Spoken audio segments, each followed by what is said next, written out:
கதை என்னங்க பழைய தீ படம், ரஜினிகாந்த் படம் தீ படத்தை அப்படியே எடுத்து வச்ச மாதிரி இருக்கு. பயப்படம் தீ ரஜினி நடிச்ச தீ படம், அதே 6 பேரு, அதே இது தீ படத்தை ரீமேக் பண்ணி நடிக்கிற மாதிரி தான் இருக்கு. ஆனா படம் எக்ஸ்ட்ரா நிறைய இருக்கும், வேற லெவல்ல இருக்கும். யார் யார் நடிச்சிருப்பாங்கன்னு எதிர்பார்க்குறீங்க? தலைவர் படத்துல தலைவர் மட்டும் தான் நடிச்சிருப்பாரு, மத்தவங்க எல்லாம் சும்மா டம்மி தான். எவ்வளவு பெரிய ஆளா தான் அடி வாங்கி கடைசியில தொங்க விட்டுருவாரு. ஓகே, அந்த படத்துல அதிகமான ரோல் யாருக்கு கொடுப்பாங்கன்னு நினைக்கிறீங்க? தலைவருக்கு தான் ரோல். தலைவர் ரோல். இது ஃபுல்லா ஆக்ஷன் படம் நினைக்கிறீங்களா இல்ல இல்ல எல்லாம் கருத்து எதனா உள்ள எதனா சொல்லியிருப்பாங்களா?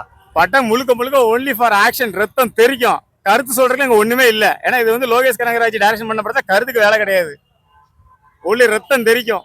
ஓகே, மைக் ரஜினிக்கு ஆக்சுவலா கூலி படத்துல ரஜினி சூப்பர் ஸ்டாருக்கு ஜோடி யாருன்னா இருக்காங்களா? இல்ல இல்லையா? இல்ல.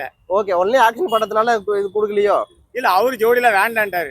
அவர் பார்க்காத ஜோடியா, அதனால வேணான்ட்டாரு. ஆமா, அவர் நிறைய பாத்துட்டாரு. அதனால இந்த ஜோடியில அவர் தேவை கிடையாது. இனிமே அவரு தோரணையா கெத்தா நடிச்சு போறாரு.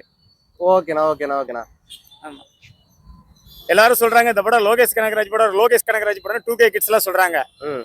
லோகேஷ் கனகராஜ் படம் இது கிடையவே கிடையாது, முழுக்க முழுக்க தலைவர் படம் தான்.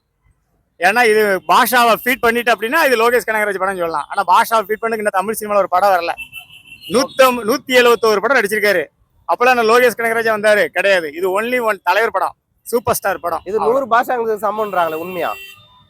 100 பாஷாக்கு சமாளம் தெரியல. ரஜினி நடிச்சா எல்லா படமே 100 பாஷா தான். ஓகே ஓகேண்ணா. எத்தனை மார்க் கொடுப்பீங்க இந்த படத்துக்கு?